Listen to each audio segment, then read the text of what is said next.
आज या ठिकाणी आपल्या अतिशय अशा पावन भूमीमध्ये श्री अगस्ती ऋषी देवस्थान ट्रस्ट आयोजित दूध व्यवसाय मार्गदर्शन व प्रात्यक्षिक असा हा सोहळा, हा कार्यक्रम आज या ठिकाणी पार पडत आहे। या कार्यक्रमासाठी उपस्थित या ट्रस्टचे अध्यक्ष ॲडव्होकेट के.डी. धुमाळ साहेब, या ठिकाणी आत्ताच ज्यांनी आपल्याला सुंदर असं मार्गदर्शन केलं ते डॉक्टर शैलेशजी मंदिर साहेब, ओरडू द्या, सवय आपल्याला काय, आमच्या सगळ्या कार्यक्रमात हेच चालू असते। डॉक्टर संतोषजी वागचोरे, डॉक्टर अतुलजी पाटणे, ABSचे डॉक्टर निलेश लगड, हरिभक्त परायण दीपक महाराज देशमुख, विश्वस्त हरिभक्त गणेश महाराज वागचोरे, श्री रमेशराव नवले, दिलीपराव पोतकर, बाळासाहेबजी घोडके, पर्वतांना नायकवाडी, गुलाब भाऊ शेळके, आमच्या शेवाळे, त्याचबरोबर आमच्यावर आलेले आमचे सहकारी राजेंद्रजी देशमुख, नवनीतजी देशमुख, संजय बागुल, त्याचबरोबर या कार्यक्रम जो घडवून आणण्यामध्ये ज्यांचा वाटा आहे ते आमचे मित्र, आमचे सहकारी सागर वागचोरे आणि उपस्थित सर्वच सन्माननीय व्यासपीठ मोठ्या संख्येने इथं उपस्थित असलेले दूध उत्पादक बंधू आणि भगिनींनो, चेहरे बघितले की लक्ष देतं की समोर कोण बसलेले। यात बरेचसे दुधावालेच दिसतात आहे मला, आता बरेच आमच्या भागातले काही दिसतात आहे। हा पण आज खरं तर एक ही वेगळी संकल्पना धुमाळ साहेबांनी खरं तर राबवली की आपल्या ह्या आश्रमामध्ये हा आध्यात्मिक कार्यक्रम यामध्ये होत असताना त्याच्यामध्येच हा कृषी आणि डेअरीचा एकत्रित कार्यक्रम घेण्याचा त्यांनी हे जे नियोजन केलेलं आहे, खरं तर याचं मी मनापासून आपल्या सर्वांच्या वतीने अभिनंदन करतो। अगस्ती ऋषी म्हणले का आपल्याला माहिती आहे की जे सप्त ऋषी होते, 7 ऋषींमधले एक महत्वाचे ऋषी म्हणजे अगस्ती ऋषी, आणि त्यांनी अध्यात्म असेल, धर्म असेल, आयुर्वेद असेल, यावर समाजाला त्यांनी मार्गदर्शन केलं। पण त्याचबरोबर त्यांनी कृषी आणि जल व्यवस्थापन हा देखील त्यांचा विषय होता आणि त्या काळापासून त्यांनी समाजाला मार्गदर्शन कृषी आणि जल व्यवस्थापन त्यांनी करण्याचा प्रयत्न त्यावेळेस केला। आणि आज अशा त्यांच्याच या सानिध्यामध्ये त्यांचे जिथं स्पर्श झालेला आहे, पाऊल पडलेले आहेत, या ठिकाणी आपण दूध व्यवसायाचा आजचा हा कार्यक्रम, कृषी आणि दूध व्यवसायाचा कार्यक्रम घेतोय। अनेक तज्ज्ञ मंडळी या ठिकाणी उपस्थित आहेत, जमलेली आहेत, यांनी मार्गदर्शनही केले, माझ्या नंतरही काही करणार आहेत। खरं तर मी काही दूध व्यवसायातला तसं काही तज्ज्ञ वगैरे नाही, माझं शिक्षण तसं काही नाहीये दूध व्यवसायातलं, पण आता गेले 17-18 वर्षापासून संगमनेर दूध संघामध्ये संचालक म्हणून मी आहे। 12 वर्ष झाले संगमनेर दूध संघाचा चेअरमन म्हणून मी जबाबदारी पार पाडतोय। महाराष्ट्र राज्य सहकारी दूध महासंघ म्हणजे आपली राज्याची जी प्रमुख संस्था आहे दुधामधली, महानंदा, तिचा 3 वर्ष चेअरमन राहण्याची संधी मला मिळाली। आणि असा गेला 17-18 वर्षाचा अनुभव या व्यवसायातला, हे सगळे शेतकरी जवळनं बघतोय, दूध व्यवसाय बघतोय, प्रोसेसिंग प्लांट, पॅकिंग सगळं जवळून बघतोय, आणि त्यातून जे काय अनुभव आला तो लोकांमध्ये जो काय बदल केला पाहिजे हा सांगण्याचा प्रयत्न त्या अनुभवाच्या आधारावरती आणि कामाच्या आधारावरती या ठिकाणी खरं तर मी सतत प्रयत्न करत असतो। आज आपण बघितलं दूध व्यवसाय म्हणलं का पहिले तर येतं की शेतीचा जोड व्यवसाय म्हणजे दूध व्यवसाय, शेतीला जोड व्यवसाय म्हणजे दूध व्यवसाय। आता तुम्हाला सांगतो, खरं तर सुरुवात आपल्याला इथून करावं लागणार आहे, हा बदल आपल्याला करावा लागेल, मानसिकता इथून बदलावं लागणार आहे। शेतीला जोडधंदा म्हणून दूध व्यवसाय नाही, दूध व्यवसाय हा मुख्य व्यवसाय, हा प्रमुख व्यवसाय म्हणून आपल्याकडे त्याकडे पहिले बघावं लागणार आहे, तर आपल्याला त्यामध्ये बदल करणं शक्य होईल। तुम्ही पारंपरिक पद्धतीने आणि जोड व्यवसाय म्हणूनच बघत राहिले तर आपल्याला बदल करणं त्या ठिकाणी अवघड जाईल। पण व्यवसाय हा मुख्य आपला आहे, धंदा म्हणून त्याकडे बघितलं, उद्योग म्हणून आपण त्याकडे बघितलं आणि मुख्य म्हणून बघितलं तर आपल्याला हा बदल, मानसिकता पहिले आपल्याला बदलावी लागणार आहे, इथून आपल्याला खऱ्या अर्थाने सुरुवात करावं लागणार आहे। आणि मग एखादा उद्योग म्हणलं, व्यवसाय म्हणलं, मी कायम सांगत असतो, आता आपण दूध उत्पादक नाही म्हणायचं, दूध उद्योजक म्हणायचं, म्हणजे सुरुवात इथून करायची, दूध उत्पादक नाही, आता दूध उद्योजक पुढच्या काळामध्ये। आणि सुरुवात एखादा उद्योग करायचा आहे, एखादा व्यवसाय करायचा आहे, एखादा धंदा करायचा आहे तर त्याची सुरुवात काय असते, तर जमा खर्च ठेवणे, हिशोब ठेवणे, इथून सुरुवात करायची. आज कुठलाच असं व्यवसाय नाही की काय हिशोब नाही ठेवला, जमा खर्च नाही ठेवला तर धंदा करता येईल असं नाहीये. तुम्हाला सांगतो, एखादं इथं बाहेर एखादं छोटंसं दुकान आहे, त्या दुकानात जा, तो जो दुकानदार बसलेला असतो त्याला माहित असतं माझ्या इथं किती माल मी विकत घेतलाय, किती माझ्याकडे स्टॉक आहे, किती विकल्यावर किती पैसे येणार आहे, काय नियोजन आहे त्याच्यात. आपण आता मला सांगा, एवढ्या वर्षापासून दूध व्यवसाय करतोय, किती लोक आपण हिशोब लिहून ठेवतो, आपल्याकडे वही आहे, डायरी आहे, किती खर्च झाला, किती दूध उत्पादन झालं, किती विक्री झाली, किती लोक लिहितात. 90% मी सांगतो लिहित नसतील, कदाचित जादा पण असतील. ही परिस्थिती आपली आजची आहे.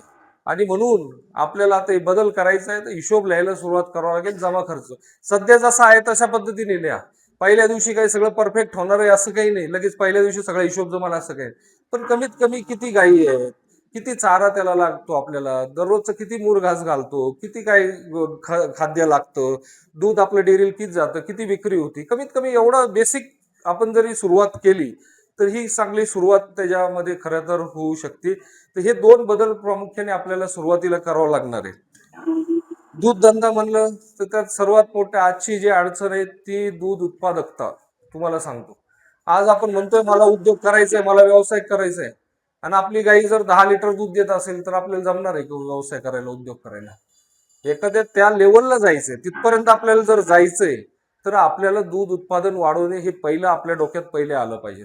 आणि त्यासाठी मग काय काय केलं पाहिजे, तर पहिलं, आणि हीच संकल्पना आम्ही पहिले ठेवली, आपल्याला दूध उत्पादन वाढवायचं हे लोकांना आपल्याला पहिले सांगावं लागेल.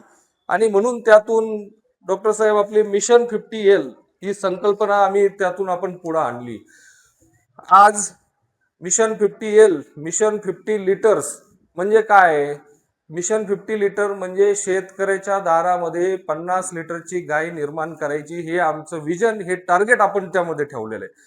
आणि तुम्हाला जर कुठपर्यंत पोहोचायचं, एखाद्या ठिकाणावर पोहोचायचं, तर तुम्हाला दिशा माहित असली पाहिजे, एक टार्गेट पाहिजे, आपल्याला काय करायचंय, कुठपर्यंत पोहोचायचंय. म्हणून आम्ही याला मिशन 50L नाव दिले. 50 लिटरची गाय शेतकऱ्याच्या दारात निर्माण करायची, हे आम्ही टार्गेट ठेवलेलं आहे. आता काहींना वाटेल एवढं काय सोपं आहे का, 50 लिटरचं करायचं काय स्वप्न आहे, काही काय स्वप्न वगैरे नाहीये. हे जगामध्ये घडलेलं आहे, आपल्या देशामध्ये तुम्हाला घडलेलं आहे हे सांगतो. आणि लगेच काय आपण आज ठरवलं उद्या लगेच 50 लिटर दूध द्यायला लागले असं पण होणार नाही. प्रयत्न करावं लागतील, जाणीवपूर्वक प्रयत्न करावं लागतील, आणि बदल आपल्या दूध व्यवसायामध्ये छोटे छोटे बदल आपल्याला त्या ठिकाणी करावं लागतात. आणि हे जर केलं तर आपण नक्कीच त्या ठिकाणी पोहोचू शकू. आज आपण युरोप देशांमध्ये गेलो, युरोपमध्ये जर आपण बघितलं तर 40-45 लिटर दूध देणाऱ्या गायी आहे, त्यांची सरासरी 35-40ची सरासरी आहे. अमेरिकेसारख्या देशात जा तुम्ही, 50-60 लिटर दूध देणारे गायी त्यामध्ये आहेत, 70-70 लिटर देणारे गायी आहेत. लय लांब जायची पण गरज नाही. आपल्याच देशामध्ये जर तुम्ही पंजाबमध्ये गेला तर पंजाबचे जे मोठे शेतकरी, कमर्शियल फार्मर ज्याला आम्ही म्हणतो, त्याच्या गोठ्यावर गेला तो तुम्हाला सहज दाखवेल, ही माझी गाई आहे, ही 45 लिटर दूध देते, ही 50 लिटर दूध देते, ही 55 लिटर देते. आणि तेच आपल्याला आता ती दिशा घेऊन आपल्याला पुढे काम करायचंय. आणि म्हणून त्यातून ती संकल्पना पुढे आली. मग कसं पोचायचं, 50 लिटर पर्यंत कसं पोचायचं, तर आम्ही म्हणलो आता की आपण, माहिती आहे आपल्याला कसं करायचं, पण हे सगळे बदल करायला, अनुभव घ्यायला, गोष्टींमध्ये हे करायला त्याला वेळ फार जाईल, कारण की एवढं सोपं काम नाही. पण जर पंजाबवाल्यांनी ते जर केलेलं आहे, त्यांच्याकडे त्याचा अनुभव आहे, त्यांच्याकडे त्याचं नॉलेज आहे, त्यांना हे करायला 20 वर्षाचा काळ लागलेला आहे. समजा त्यात त्यांनी बदल करत गेले असतील, मग चुका होत गेल्या असतील, काही प्रयत्न त्यांचे फसले असतील, मग असं करत करत ते 20 वर्षात त्यांनी ते गाठलंय तिथपर्यंत टार्गेट. पण मग आम्ही विचार केला की आता आपल्याला हे प्रयोग योग करत तेवढं वेळ आपल्याला घालवायचा नाहीये. ऑलरेडी आपण उशिरा झालेलो, आपण फार लेट चालू केलेले. तर त्यासाठी काय करता येईल, तर मग आम्ही पंजाबची जी पीडीएफ आहे, प्रोग्रेसिव्ह डेअरी फार्मर असोसिएशन, ही शेतकऱ्यांची संघटना आहे, तुम्हाला सांगतो. पीडीएफ आहे, दलजीत सिंग गिल त्याचे अध्यक्ष आहेत, आणि सगळे शेतकऱ्यांनी मिळून ती संघटना आहे. आणि त्यांनी हा जो पंजाबमध्ये आज बदल केलेला आहे त्यांनी केलेला आहे. आणि मग आम्ही त्यांच्याशी संपर्क केला, त्यांच्याशी आपण अग्रीमेंट केले, टायप केले. आणि आपण महाराष्ट्रामध्ये एमपीडीएफ आहे, Maharashtra progressive dairy farmer association, त्यांच्याच धर्तीवर आपण इथं केलेली आहे. आणि ते जे त्यांच्याकडे जो अनुभव आहे, त्यांच्याकडे जे नॉलेज आहे, त्यांच्याकडे जो नो हाऊ आहे, तो आपण घेऊन आपल्या शेतकऱ्यांपर्यंत पोहोचवण्याचं काम आपण या माध्यमातून करणार आहे. म्हणजे तुम्ही कल्पना करा, समजा त्यांनी जे केलेले, त्यांनी ज्या चुका केल्या त्या आपल्याला परत करायची गरज नाहीये. त्यांनी जे त्यांना जो अनुभव घ्यावा लागला तो आपल्याला घ्यायची गरज नाही. आपण त्यांचं रेडीमेड तो अनुभव, त्यांचं जे नॉलेज आपण आपल्या शेतकऱ्यांपर्यंत पोहोचवण्याचं काम या पीडीएफए मार्फत, एमपीडीएफए मार्फत या ठिकाणी करणार आहे. आता माझ्या आधीच्या डॉक्टरांनी सांगितलं, दूध धंदा म्हणलं का काही बेसिक गोष्टी, 2-3च पहिले बेसिक गोष्टी असतात. एक तर जेनेटिक्स ब्रीडिंग, पहिले म्हणजे जेनेटिक्स ब्रीडिंग, दुसरं म्हणजे न्यूट्रिशन, चारा व्यवस्थापन, तिसरं गोठा व्यवस्थापन. हे अशा 2-3 बेसिक गोष्टी आहे. ह्याच्यावरच आपल्याला काम करायचं, वेगळं काही काम करायचं नाही. आणि ह्या गोष्टी आपण आज दररोज आपल्या जीवनामध्ये करतोच आहे, करत नाही असं नाही, हे रोज हेच करतोय. पण फक्त नियोजनबद्ध पद्धतीने समजून घेऊन, बारीक बारीक गोष्टी लक्षात घेऊन, एक व्यवसाय म्हणून त्याच्याकडे बघून जर केलं ना, तुम्हाला सांगतो नक्कीच आपण त्यामध्ये यशस्वी होणार आहोत. ब्रीडिंग जेनेटिक्स तुम्हाला सांगतो ते आता खरं तर सोपं झालेलं आहे. तुमच्याकडे गोठ्यात गायी आहेत, 10 गायी आहेत. आता सगळ्या त्यातले 4-5 चांगले निवडायच्या. काही असतात 15 लिटर देणारे, 16 लिटर देणारे, अशा गायी आपण निवडायच्या. फार 4-5 लिटर वाल्या निवडायच्याच नाहीयेत. त्याच्यावर प्रयोग करायला गेलो तर आपल्याला अजून 50 वर्ष लागतील. 15, 16, 17 लिटर वाली गायी गोठ्यात 10 पैकी 4-5 चांगल्या असतात त्या निवडायच्या. त्यांना सरळ इम्पोर्टेड सिमेंट वापरायला सुरुवात करायची. काहीच विचार करायचा नाही. तिथं डॉक्टर जो तुमच्याकडे गायी भरायला येतो त्याला एकच सांगायचं, मला इम्पोर्टेड सिमेंट या गायींना वापरायचंय. तेवढा आग्रह तुम्ही धरा, पहिले सुरुवात तिथून करा. आणि जेव्हा आपण ते इम्पोर्टेड सिमेंट वापरायला लागू, आणि त्यामध्ये आता पुढचं देखील आलेले सॉर्टेड सिमेंट पण आलेले. इम्पोर्टेड तर आहेच, पण सॉर्टेड म्हणजे ते वापरल्यानंतर फक्त कालवडच होणार आहे. म्हणजे ते गोरा व्हायचं 50% चान्सेस तो ठेवायचाच नाही आपल्याला. फास्ट जायचंय ना आपल्याला, कारण की आता वेळ भरपूर आपण घालवलाय, आपल्याला पुढं फास्ट जायचंय. तर इम्पोर्टेड सिमेंट आणि सॉर्टेड सिमेंट डॉक्टरला सांगायचं की आमच्या गाईला पहिले हे भरवण्याचं काम, तुम्ही दुसरं काहीच करू नका प्रयोग, हे आम्हाला भरून तुम्ही द्या. आता सॉर्टेडची किंमत जास्त आहे, काहींना परवडेल, काहींना नाही परवडणार, पण इम्पोर्टेड तरी आपण भरायला सुरुवात करू शकतो. आणि मला वाटतं ही आपलं मुख्य धंद्याचा बेस आहे. ह्याच्यावर 1000-2000 रुपये खर्च झाला तरी चालेल. ती मानसिकता आपल्याला बदलावं लागेल की आता ती 10 रुपयाची कांडी, 20 रुपयाची कांडीच भरायची आणि 25, हे आपल्याला बदल करावा लागणार. जगामध्ये आज टॉपचे जेनेटिक्स जगातून आज आपल्या देशात येतात, इझिली उपलब्ध झाले. इथे एबीएस चे बसलेले, तिथं एबीएस वाल्यांकडे चांगले उपलब्ध आहेत, अनेक कंपनी आहेत आणि सहज उपलब्ध आहे. त्याच्यामुळे आपल्याला सुरुवात आपल्या गोठ्यात तिथून ब्रीडिंग जेनेटिक्सवर करायची. तर इम्पोर्टेड आणि सॉर्टेड सिमेंट वापरायला आजपासून आपल्याला सुरुवात त्या ठिकाणी करावं लागणार आहे. दुसरं, चारा व्यवस्थापन, न्यूट्रिशन. बोलता खूप येईल, 1 तास बोलता येईल, पण मी थोडक्यात विषय घेतो कारण की आपल्याला वेळ नाही. मुरघास, माझ्या आधी मी आलो तेव्हा मी ऐकत होतो मुरघासाबद्दल या ठिकाणी बोललेत, आणि मला वाटतं डॉक्टर वाकचोरे मुरघासावरती बोलणार आहेत, तेच त्यामध्ये डिटेलमध्ये सांगतील. पण चारा व्यवस्थापन हे तितकंच महत्वाचं आहे. कारण की आज तुमच्याकडे 10 गायी आहेत, तुम्ही ह्यांचं जरी नीट चारा व्यवस्थापन केलं ना, तुमचं 10-20% दूध तसंच वाढणार. फक्त चाऱ्याचं नियोजन करायचंय. आणि हे सहज शक्य झालेलं आहे आता. पूर्वी तुम्ही पारंपरिक पद्धतीने आता ते घास कापून आणायचं आणि ते वजे व्हायचे, मका कापून आणायचे, कडबा कापून आणायचं आणि गायांना घालायचं, हे दिवस संपलेले तुम्हाला सांगतो. कमर्शियल पद्धतीने व्यवसाय म्हणून जर करायचंय तर तुम्हाला मूर घासाकडेच वळावं लागणार आहे. पर्याय नाही, मूर घासाशिवाय पर्याय नाही, तुम्हाला सांगतो. आणि हे गेलं, आम्ही संगमनेर तालुक्यामध्ये 10-12 वर्षापासून हे राबवतोय. सुरुवातीला संगमनेरमध्ये मुरघास संकल्पना मीच आणली, मी ते परदेशात बघितली, म्हणलं तिकडं काय ना आपण काय करतोय. तिथं तालुक्यात आणली. सुरुवातीला लोकांना पटत नव्हतं, पण अनेक प्रयोग केले. आम्ही तिथं त्यांना म्हणजे गोठ्यावर जाऊन अनेक गोठ्यांवर प्रात्यक्षिक केले की कसा मुरघास बनवायचा बनवून दाखवलं. अनुदान त्याला दिलं आम्ही. त्याला शेतकऱ्यांना ते बॅगा वाटल्या, तो कागद वाटला, मशिनरी हार्वेस्टिंगची आणून दिली, सगळं केलं. आणि आज तुम्हाला सांगतो संगमनेरमध्ये प्रत्येक घरात तुम्हाला मुरघासच बघायला मिळेल. आणि तेच लोन सगळीकडे तुमच्याकडे आले, अख्ख्या महाराष्ट्रात सगळीकडे मुरघास होत चाललेलं आहे. तर सुरुवात पहिले आपल्याला मुरघासावर काम करावं. आता एक टप्पा आपण पार केलाय, आपण मुरघास करायला लागलो. आता अकोल्यात मला फार परिस्थिती माहित नाही किती लोक मुरघास वापरतात, पण वापरत असतील बऱ्यापैकी असं माझा अंदाज आहे आता, की ते सगळीकडे झालेलं आहे आता. तर हा पहिला टप्पा आहे. आता मुरघास करतो, हा पहिला टप्पा झाला. ह्याच्या पुढं मुरघास कुठल्या क्वालिटीचा असला पाहिजे आणि मुरघास हा योग्य आहे, कसा कोणता योग्य आहे हे बघण्याची आता आपल्याला वेळ आपल्याला त्यामध्ये आलेली आहे. कारण की नुसता मुरघास बनवायचा, बॅगा भरायच्या, कुट्टी करायची आणि बॅगा भरून ठेवून द्यायचे, हे आता एक टप्पा झाला. पण ह्याच्या पुढे जावं लागणार आहे. तुम्हाला सांगतो, जेव्हा आम्ही पंजाबमध्ये गेलो तिथं बघितलं, त्यांची मुरघास बनवण्याची पद्धत बघितली, त्यांची त्यातला अभ्यास बघितला, आपण अजून फार मागे तुम्हाला सांगतो, त्यामध्ये आपल्याला फार प्रगती करावी लागणार आहे. मुरघास, मका लागवडीत कुठलं बियाणं लावलं पाहिजे इथपासून सुरुवात आहे. कुठलं बियाणं वापरलं पाहिजे मुरघास बनवण्यासाठी, ते मका कुठल्या स्टेजला कापली पाहिजे, किती दिवसाची झाल्यानंतर त्याची स्टेज येते, ती काय असं हे नाही, त्याच्यामध्ये पण सायन्स आहे. त्याची एक स्टेज आहे, ह्या स्टेजलाच ती कापली गेली पाहिजे. त्यानंतर तिची कुट्टीची साईज काय असली पाहिजे, किती बारीक कुट्टी असली पाहिजे.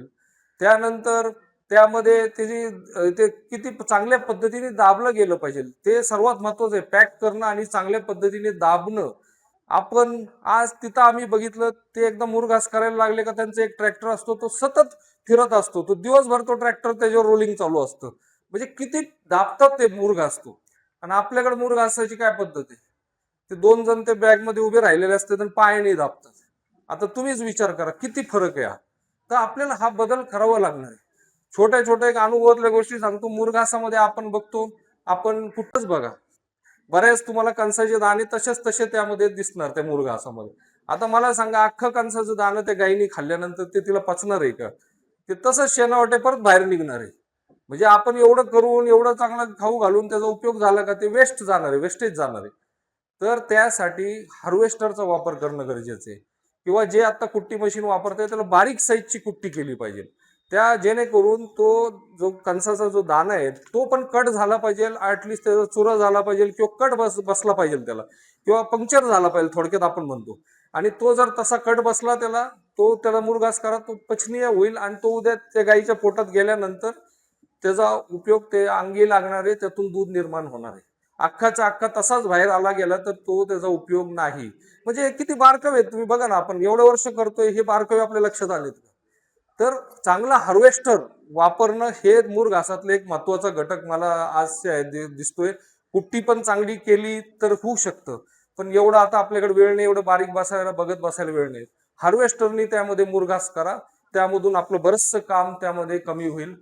पंजाबमध्ये गेलो आपण, मुरघास बनवून ठेवलं एवढं झालं, पण तिथं 28 प्रकारचे, मला तिथं त्यांचा रिपोर्ट मी एक बघितलं, मुरघास बनवल्यावर ते एक रिपोर्ट त्याचा करतात की हा काय क्वालिटीचा मुरघास तयार झालेला आहे. त्यामध्ये 28 प्रकारचे पॅरामीटर त्यामध्ये होते. विचार करा, आपण काय बघतोय आज मुरघासातलं, ते एवढे बारकावे, एवढे डिटेल त्या मुरघासातलं बघतात. त्यातला ड्राय मॅटर किती आहे, त्यामध्ये मॉइश्चर किती आहे, त्यामध्ये स्टार्च किती आहे, त्या मुरघासाचा पीएच काय आहे, त्या मुरघासात एडीएफ किती आहे, त्या मुरघासात एनडीएफ किती आहे, इतके बारकावे ते लोक बघतात आहे. आपण तर काहीच बघत नाही, आपल्याला काहीच माहित नाही आज. आणि म्हणून हे बदल आपल्याला करावा लागणार आहे. आणि एवढे जर बदल केले ना, फार अवघड नाही तुम्हाला सांगतो, हे जर केले ना, आपलं हाय त्या गायींमध्ये 10-20% दूध तसंच वाढणार आहे. त्याच्यामुळे मी एवढंच सांगेल की मुरघास बनवताना जरा बारकावेवर आपल्याला लक्ष द्यावं लागणार आहे. आम्ही कसं आपल्या लोकांपर्यंत ते पोहोचवता येईल हा प्रयत्न आम्ही आमच्या MPDFA मार्फत करतोय. कारण की प्रत्येक ठिकाणी वैयक्तिक सांगणं शक्य नाही, पण सगळ्यांना एक व्यवस्थित व्हिडिओ असेल किंवा असेल त्यात जर आपण सांगू शकलो तर ते सहज आपल्याला शक्य त्या ठिकाणी होईल. त्याचबरोबर मी आता फार त्यावर बोललो नाही, आपण थोडं मुरघासावर नंतर आणखी. हा, तिथं तुम्ही ठेवलेलं आहे, तो बेल ठेवलेली आहे. तर त्याचबरोबर तिसऱ्यांदा जर आपण बघितलं तर गोठा व्यवस्थापन, फार्म मॅनेजमेंट, हे देखील तेवढंच महत्वाचं आहे. त्यामध्ये बेसिक सुरुवात होती गायी मुक्त करण्यापासून. मुक्त गोठा संकल्पना. आम्ही संगमनेर तालुक्यामध्ये सर्वात पहिले आमचं काम जे चालू झालं 17-18 वर्षापूर्वी, म्हणजे गायी मुक्त करायचे, मुक्त गोठे आम्ही करायला सुरुवात केली. तालुक्यामध्ये शेतकऱ्यांना जाऊन समजून सांगितलं की मुक्त गोठ्याचे फायदे काय, तोटे काय, आणि गोठे करायला सुरुवात केली. आज संगमनेरमध्ये 80-90% गोठे मुक्त झालेले तुम्हाला सांगतो. आणि हे करणं, बेसिक आपलं करणं गरजेचं आहे. आता आपणही ज्यांचे नसतील तर त्यांना जर खरंच दूध व्यवसाय करायचा तर गायी मुक्त करायला सुरुवात करा. अडचणी आहेत मला माहिती आहे, जागा कमी पडते, जागा नाहीये, घरासमोर जागा नाहीये, खर्च आहे, सगळ्या गोष्टी आहे.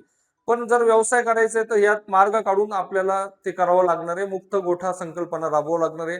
त्यात अनेक आता पुढचे फार्म, आपलं शेड मॅनेज वेगळंच आलेले, वेगवेगळे शेड, ते बरेच खर्चिक आहे, तिथं जायचं नाही आपल्याला. पण पहिले सुरुवात तर आपल्याला मुक्त गोठ्यानी करायची आहे. ती जर आपण केली तर बरेचसे बदल आपल्या गोठ्यामध्ये दिसतील. ते गायी तुम्ही विचार करा ना, एकाच जागेवर बांधून ठेवल्यात दोरीनी साखळीनी, त्यांना हालचाल करायला संधी नाही, काही नाही.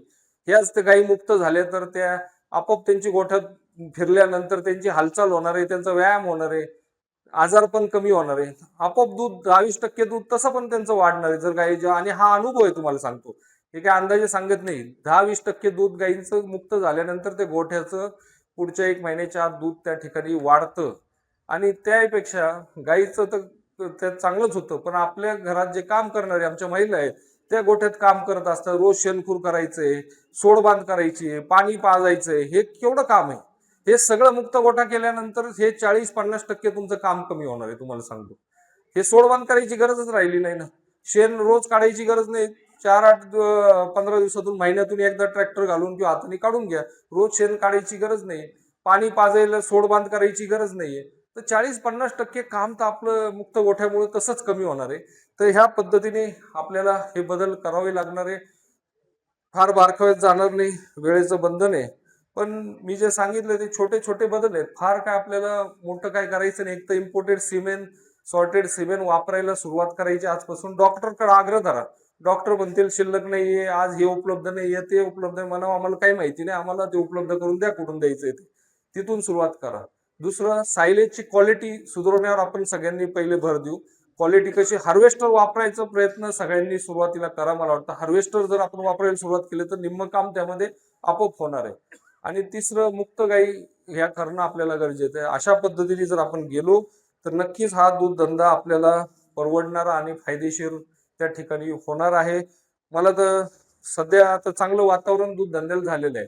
आमचा युवा वर्ग, पुढची पिढी, धुमाळ साहेब, पुढची पिढी दूध धंद्यात आता जास्त सक्रिय दिसते. डेअरीवर जरी गेले दूध घालायला सगळे युवा पिढी असती आणि आता मोबाईल मध्ये वगैरे तर सगळी माहिती मिळते. तर एक चांगलं वातावरण आहे, संधी आहे आपल्याला इथून पुढे जायची. आणि मुलं चांगला अभ्यास करतात. सिमेंट आता ABS कंपनीमुळे ते कुठले वळू आहे काय सगळं लोकांना माहित झाले. आधी डॉक्टर यायचं, गाई भरून जायचं, कुणाला कळत नव्हते काय भरले आणि काय नाही, कोण वळू आहे. आज या पोरांना विचारा, ते वळूचं नाव सांगतील, त्याचा वडील कोण होता, त्याचा आजोबा कोण होते, इथपर्यंत सांगतील पर. म्हणजे त्याचे प्रोजिनीचा अभ्यास केलेला आहे. तर हे सगळं आपल्याला गरजेचंच आहे या व्यवसायामध्ये. तर अशा पद्धतीने आपण हे बदल करून ह्या व्यवसायामध्ये घडवणे गरजेचं आहे. युवा वर्ग त्यामध्ये सक्रिय आहे. मला आनंद आहे. आमच्याकडनं पण आम्ही जे काही मार्गदर्शन आपल्याला करता येईल तो सतत आम्ही प्रयत्न करत आहोत. MPDFA, Maharashtra progressive dairy farmer association, त्या कामामध्ये आपण PDFA ला बरोबर घेऊन एकत्रित त्यांचं जे विजन आहे, नॉलेज आहे, आपल्यापर्यंत पोहोचवण्याचा आम्ही प्रयत्न त्या ठिकाणी करणार आहे. मी खरं तर धुमाळ साहेब आणि त्यांचे सर्व विश्वस्त ज्यांनी या कार्यक्रमाचं, सागर वाकचुरे त्यामध्ये आहेत, आयोजन केलं, ही सर्व तज्ञ मंडळी आहे, व्यवसायातले अनेक वर्ष अनुभव असलेले हे सर्व. मदने साहेब आहेत, वाकचुरे आहेत, संतोषजी, डॉक्टर अतुल पाटणे आहेत, निलेश लगड, हे अनुभवी लोक आहेत. त्यांचं आपण जर मार्गदर्शन मिळेल तर नक्कीच आपल्याला त्यातून काहीतरी मिळेल अशी मी अपेक्षा करतो. आणि पुन्हा एकदा मला देखील या कार्यक्रमात बोलण्याची संधी दिली त्याबद्दल मी आपले सर्वांचे मनापासून आभार मानतो आणि थांबतो. धन्यवाद. साई दृष्टी नेत्रसेवा चष्माघर, अकोले शहरातील सर्व अत्याधुनिक सुविधा उपलब्ध असलेले एकमेव अद्ययावत शोरूम म्हणजेच साई दृष्टी नेत्रसेवा चष्माघर. आमच्याकडे Titan, Fastrack, Puma, Oakley, Velocity, CK, Ray-Ban, ID, Vogue, Police, Stepper, Scott, Carrera, Tommy Hilfiger, Killer, Crizal, Zeiss, Prime, Bronzer, Yash, Bausch and Lomb, Johnson and Johnson, Alcon आदी कंपन्यांच्या फ्रेम्स, सनग्लासेस, लेन्सेस व contact lenses योग्य दरात उपलब्ध. तसेच Titan company लेन्सेसचे एकमेव अधिकृत विक्रेते. आता अकोल्यात प्रथमच ऑटो मशीनद्वारे चष्म्याची रोबोटिक फिटिंग. प्रोग्रेसिव्ह चष्म्यासाठी डोळ्यांचे व चष्म्याचे अचूक मोजमाप करण्यासाठी जाईस कंपनीचे सॉफ्टवेअर असलेला ॲपल कंपनीचा टॅब. तज्ज्ञ ऑप्टोमेट्रिस्टकडून कॉम्प्युटरद्वारे डोळ्यांची मोफत तपासणी, डोळ्यांची मायक्रोस्कोपिक तपासणी, काच बिंदूचे अचूक निदान करण्यासाठी डिजिटल टोनोपेनद्वारे डोळ्यांचे इंट्राऑक्युलर प्रेशर मोजणे, पॅकीमीटरद्वारे बुबुळाची जाडी मोजणे, कॉन्टॅक्ट लेन्सेसच्या अचूकतेसाठी कॅरेटोमीटरद्वारे बुबुळाचं मोजमाप करणे आदी अत्याधुनिक सुविधा उपलब्ध असलेले अकोले शहरातील एकमेव चष्माघर. आपल्या अनमोल डोळ्यांच्या समस्येसाठी बिर्ला आय हॉस्पिटल, नाशिक यांच्या माध्यमातून तज्ज्ञ डॉक्टर दर गुरुवारी सकाळी 10:30 ते 3:30 पर्यंत साई दृष्टी नेत्रसेवा चष्माघर इथे उपलब्ध राहतील. आमचा पत्ता: साई दृष्टी नेत्रसेवा चष्माघर, अकोले बसस्थानकाच्या मागील बाजूस जय महाराष्ट्र हॉटेलच्या पाठीमागे अकोले, तालुका अकोले, जिल्हा अहमदनगर. संपर्क 91 36 52 93 93.